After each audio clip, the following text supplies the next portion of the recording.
नमस्कार मंडळी, ज्योतिबाच्या नावानं चांग भलं.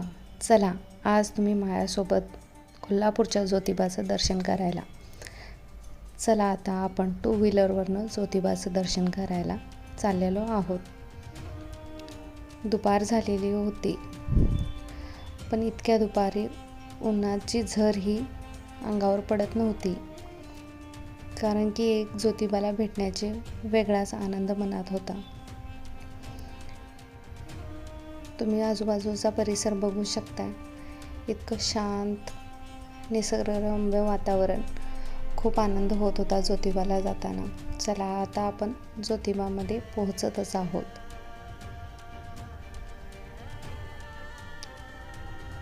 ज्योतिबामध्ये आपण एंट्री केलेली आहे. परत एकदा म्हणते, ज्योतिबाच्या नावानं चांग भलं.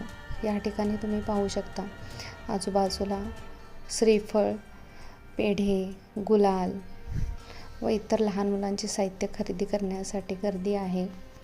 ज्योतिबाचे दर्शन करण्यासाठी खूप लांबून लोक येतात. मन प्रसन्न होते.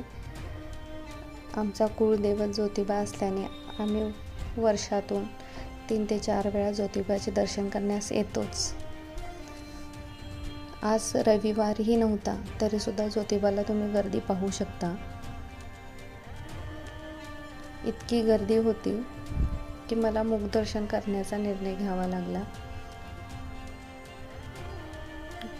तुम्हाला आपण मुखदर्शन करत आहोत ज्योतिबाचे. ही गर्दी पाहू शकता तुम्ही. खूप मोठी लाईन होती, त्यामुळे आम्ही मुखदर्शन घेतलं. इथं शांत थोडेसे वाटतंय, कारण की ऊन इतकं होतं, त्यामुळे इथं मंडप लावण्यात आला होता.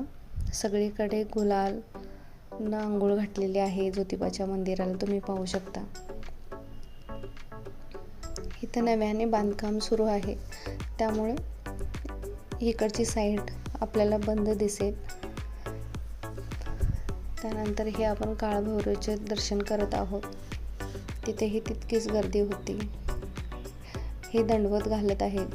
आपण ज्या वेळेला आपली इच्छा मागतो देवाकडे व ती इच्छा पूर्ण होते, त्यावेळी आपण देवाला सांगतो की आपण दंडवत घालतो म्हणून. हा व्हिडिओ ऐकल्यास लाईक, कमेंट आणि सबस्क्राईब करा. थँक्यू माझा व्हिडिओ पूर्ण बघितल्याबद्दल. चला तर मग परत भेटू.